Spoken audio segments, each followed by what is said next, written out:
Have you ever thought that poetry can challenge your mind as well as touch your heart? Welcome back to the channel. Today we are going to explore metaphysical poets, the poets who changed English poetry by mixing love with logic, emotion with intellect, and poetry with philosophy.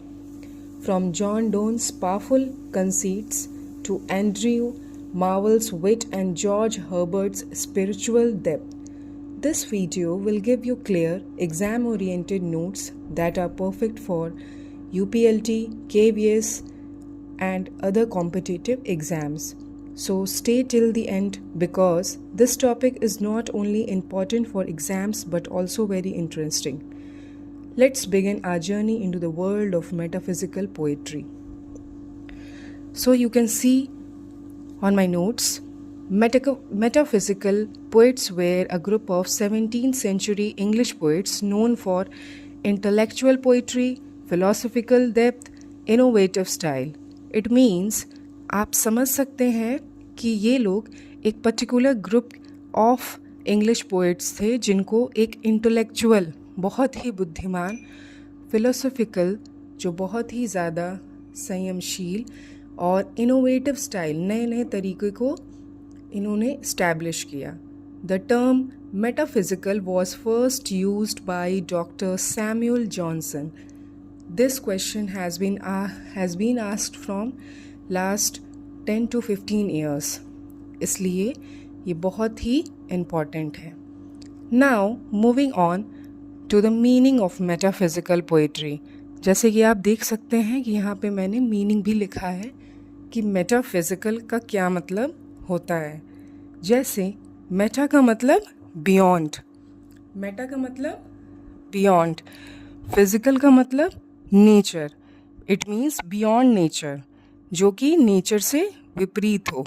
साथ में concern with love, religion, soul, God, life, death and philosophy. आप देख सकते हैं कि ये किससे किससे कंसर्न्ड भी है. लव से है, रिलीजन से है, सोल से है, गॉड से है, लाइफ से है, डेथ से है और साथ ही साथ उसके फिलॉसफी से है. और एक और कॉम्बिनेशन है इसमें, it combines thought and emotion also. अब देखते हैं ये पीरियड कब से कब तक चला. लेट 16th सेंचुरी से लेके मिड 17th सेंचुरी तक. और मेनली कब था ये? जैकोबियन एज के दौरान. नाउ मेजर मेटाफिजिकल पोएट्स, जैसे कि आप देख सकते हैं जॉन डोन, ये जो है हमारे चीफ मेटाफिजिकल पोएट हैं.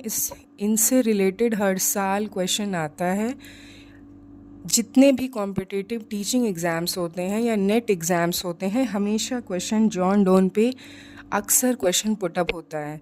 4 सेट्स के पेपर होते हैं, किसी न किसी एक सेट में ज़रूर इनसे रिलेटेड पेपर होते हैं, क्वेश्चन पुटअप होता है. जॉर्ज हर्बर्ट भी उनमें से एक बहुत ही इम्पॉर्टेंट पोएट हैं. साथ ही साथ एंड्रयू मार्वल भी हैं. और इसके साथ साथ हम देख रहे हैं आगे कि हेनरी वॉगन भी हैं. And next one is Richard Crashaw. ये 5 जो हैं, जो मेजर मेटाफिजिकल पोएट्स हैं, इनमें से ऑप्शन में क्वेश्चन पूछे जाते हैं कि आप जो हैं कौन से मेटाफिजिकल पोएट्स हैं और कौन नहीं है. तो इसमें हम लोगों को काफ़ी कन्फ्यूजन होती है but please bar bar revise करने से क्लैरिटी ज़रूर आ जाएगी. अब हम चलते हैं कि मेटाफिजिकल में कौन कौन से मेन कैरेक्टरिस्टिक्स थे. जैसे कि मेटाफिजिकल कंसाइट जो है कैसा था? एक्सटेंडेड था, फार फेच्ड कंपैरिजन थे, बहुत ही ज़्यादा एक्सटेंडेड था, मतलब फैला हुआ, और साथ ही साथ बहुत दूर दराज से कंपैरिजन किया जा रहा था. जैसे कि आप देख सकते हैं एग्जाम्पल में लिखा हुआ है लव कंपेयर टू कंपास. अब आप सोचिए कि लव का कंपैरिजन कंपास से किया गया है. क्या कोई इन दोनों में कोई कंपैरिजन है? बट इस पीरियड के दौरान कंपैरिजन किया जा रहा था, इसीलिए ऊपर लिखा हुआ है extended and far fetched comparison. जैसे कि हम जॉन डोन के एक पोएटिक स्क्रिप्ट में देख सकते हैं, अ वैलिडेशन फॉरबिडिंग मॉर्निंग। अब देखिए यहाँ पे वैलिडिक्शन दिया हुआ है और साथ में मॉर्निंग, फॉरबिडिंग मॉर्निंग का मतलब इसको बहुत ही ज़्यादा महत्वता दी जा रही है। तो it is very extended comparisons. अब देखिए नेक्स्ट कैरेक्टरिस्टिक्स क्या है, इंटेलेक्चुअलिज्म है। Poetry appeals more to mind than emotions. जितनी भी पोइट्री लिखी गई हैं वो दिमाग पे ज़्यादा फोकस करती हैं, इमोशंस पे कम। और logical reasoning use to express feelings, बहुत सारे लॉजिकल रीजनिंग्स को यूज़ किया जा रहा था फीलिंग्स को एक्सप्रेस करने के लिए। साथ ही साथ fusion of thought and feeling, thought और फीलिंग के फ्यूजन को इसमें एक्सप्रेस किया गया है। Emotions expressed through argument and wit, और क्या तरीका है, आर्ग्यूमेंट और विट के थ्रू। अब देखिए विट का भी कहा गया है, यूज़ ऑफ विट कैसे हुआ है, क्लेवर एंड सरप्राइजिंग आइडियाज़, कि कैसे पता चलेगा कि विट का यूज़ किया गया है, जब बहुत ही ज़्यादा चालाक और सरप्राइजिंग आइडियाज़ का इंक्लूजन हो तब हम लोग कहेंगे यूज़ ऑफ विट। और साथ ही साथ सडन शिफ्ट्स इन थॉट्स, साथ ही साथ जब थॉट्स में रैंडम शिफ्ट्स हो, मतलब पहले ये सोचा फिर दूसरा सोचा, तो उस तरीके के जो कैरेक्टर्स हैं वो इसमें मौजूद हैं। अब देखिए नेक्स्ट है कोलिंगुअल लैंग्वेज। जैसे कि सिंपल कन्वर्सेशनल टोन यूज़ किया गया है, म्यूज़िकल लेस म्यूज़िकल मोर आर्ग्यूमेंटेटिव, जिसमें म्यूज़िक जो है कम से कम यूज़ किया गया है और आर्ग्यूमेंटेटिव को ज़्यादा से ज़्यादा, तभी तो इंटरेस्ट बढ़ेगा। अब हम चलते हैं imagery from science and daily life. Even in लोगों ने यूज़ किया है किससे, जो भी साइंस और डेली लाइफ से भी इन लोगों ने एस्पेक्ट्स को कलेक्ट किया है। से फॉर एग्जांपल देखिए लिखा हुआ है astronomy, geometry, alchemy, law, medicines, ये सब कुछ जो है साइंस और डेली लाइफ से रिलेटेड है। साथ ही साथ इर्रेगुलर वर्ड्स का भी यूज़ हुआ है, और no smooth flow like Elizabethan poetry, जैसे कि हम लोगों ने इसके पहले एलिजाबेथन पोइट्री पढ़ा तो उसमें भी बहुत ही ज़्यादा रेगुलर वर्सेस नहीं यूज़ हुए हैं। तो same it is continued in this metaphysical age also.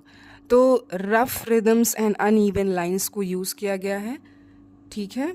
और इसके जो थीम्स हैं वो लव, जैसे कि फिज़िकल और स्पिरिचुअल कंसर्न से, religion and faith, soul and immortality, death and salvation, relationship between body and soul. I think जो मैंने ये नोट्स बनाए हैं ये pre as well as mains दोनों के लिए ही बहुत इम्पॉर्टेंट हैं। हम अगर ऐसे ही जो सेलेक्टिव पॉइंट्स हैं उनको हम एक जगह कंसाइज करके लिखते हैं पर्टिकुलर टॉपिक पे, तो हमारा मेंस का भी प्रिपरेशन होता रहता है। इसीलिए अब मेरे हिसाब से इसको रिवीजन कर लेना, it will be helpful for pre as well as mains. अब जो हमारे दो इम्पॉर्टेंट लोग हैं इस एज में, जिसमें से सबसे इम्पॉर्टेंट हैं जॉन डोन, इनसे तो हमारे पर्टिकुलर हमारे सिलेबस में इनका नाम ही दिया हुआ है।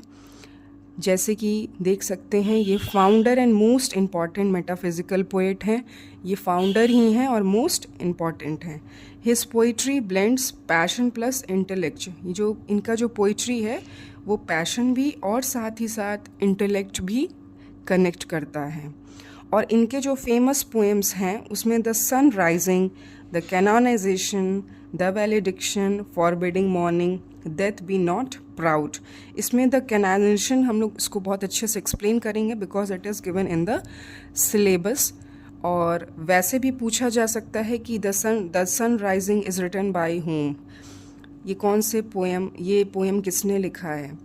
अब हम चलते हैं जिन्होंने मेटाफिजिकल पोएट्स का पूरा आगमन ही किया, जिन्होंने रिलीज़ ही किया। वो कौन थे? Doctor Samuel Johnson.